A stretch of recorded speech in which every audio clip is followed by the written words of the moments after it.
Jean-Pierre que vous pourrez retrouver sur son site Planet Astronomy. Maintenant, la parole à Patricia Caraveo, astrophysicienne, spécialiste des rayons gamma qui arrive de Milan. Voilà. Merci, Patricia. Alors, je commence pour vous dire que je suis unique dans l'ensemble des speakers parce que je m'occupe pas du sujet qui je vais traiter maintenant. J'ai fait des études d'astrophysique des hautes énergies qui sont très près de ce que Marika vous a raconté, trou noir et étoile à neutrons, mais disons en raison de l'anniversaire de l'alunissage, je me suis fait convaincre à écrire un bouquin sur la Lune. Et donc, du moment qu'on parle de la conquête de la Lune, moi, j'ai tourné la perspective et mon bouquin s'appelle en italien « Conquistati dalla Luna ». Nous sommes conquis par la Lune. Et donc, on commence l'histoire, parce que c'est une très longue histoire, l'attraction fatale entre l'humanité et la Lune. Donc, ça, on l'a déjà vu, Leonardo était très doué pour dessiner, ça, on l'a appris, et donc a fait une jolie dessin de la Lune, mais, disons, ça n'a pas changé le panorama lunaire. Ce qui a vraiment changé d'une façon révolutionnaire est ce monsieur-là, Galileo Galilei, que vous voyez ici dans un joli portrait. Et regardez qu'est-ce qu'il a dans les mains. Il a dans les mains le premier instrument optique de l'histoire. C'est ce que M. Galileo a appelé cannocchiale en faisant la fusion du mot cannone avec le mot occhiale.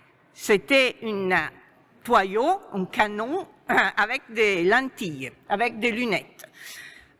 Donc, Galilée n'a pas inventé l'instrument, mais il l'a amélioré d'une façon très, très importante parce que les inventeurs, l'inventeur aux Pays-Bas utilisait des lunettes de vue, disons, donc petites, tandis que Galilée s'est fait faire des lunettes grandes avec le verre de Murano. Et donc, son instrument avait plus de surface pour recueillir les photons et donc il voyait plus loin. Et qu'est-ce qu'il a fait?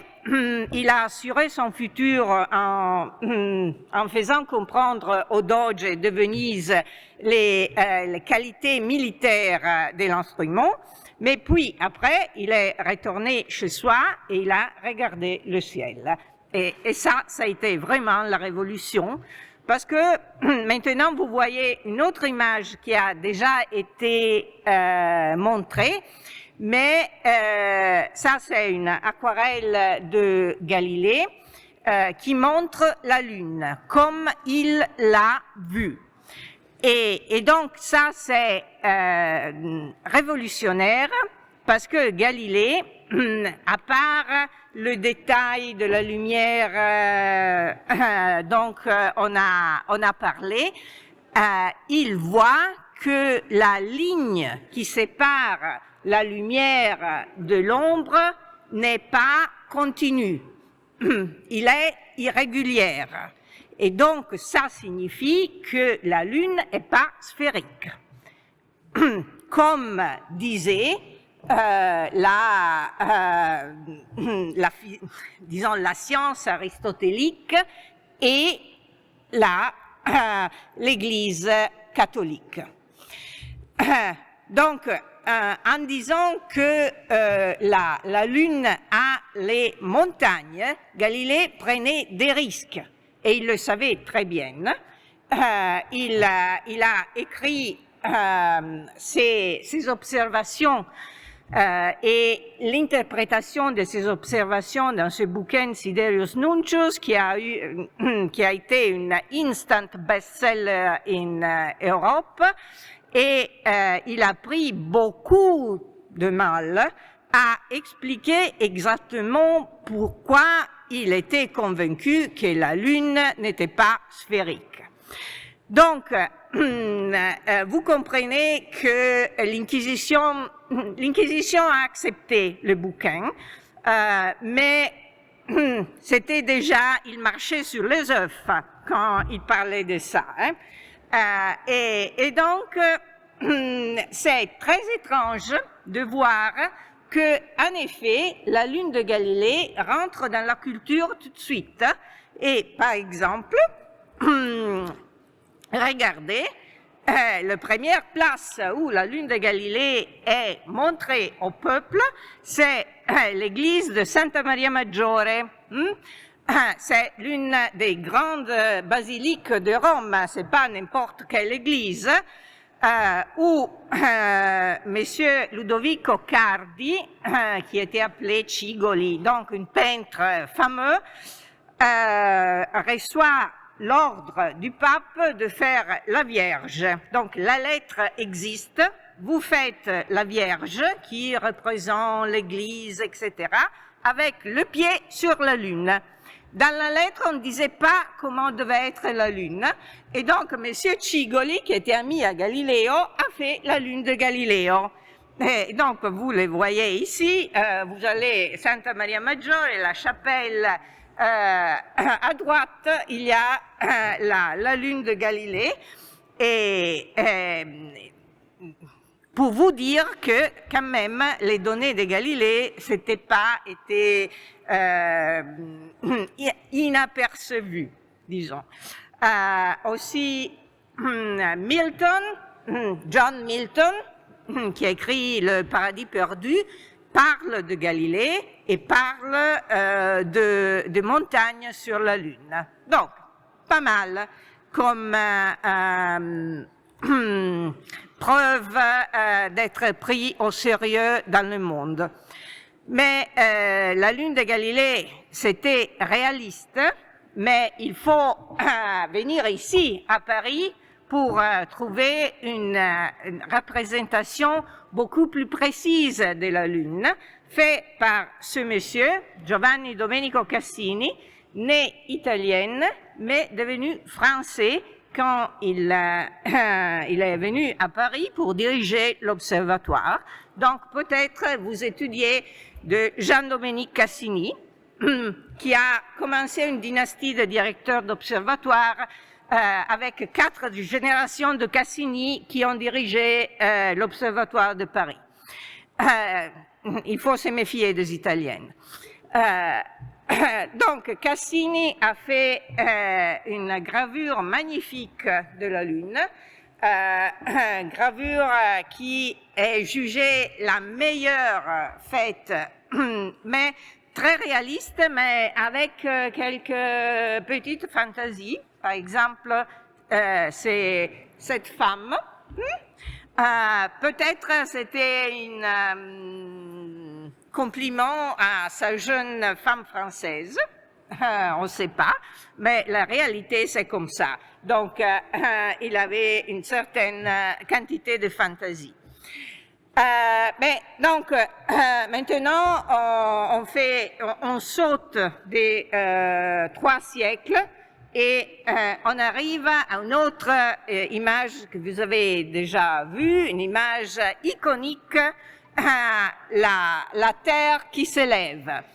La Lune est grise et les astronautes, c'est Apollo 8, c'est le 24 décembre 1968.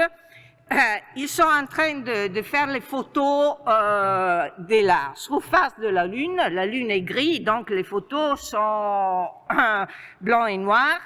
quand il sort de la partie invisible de la Lune, il voit la Terre. Et donc, ils disent « Donne-moi la machine à couleur » et ils font cette photo magnifique parce que tous les astronautes, spécialement les astronautes lunaires, ont toujours dit qu'ils sont allés jusqu'à la Lune pour découvrir la Terre.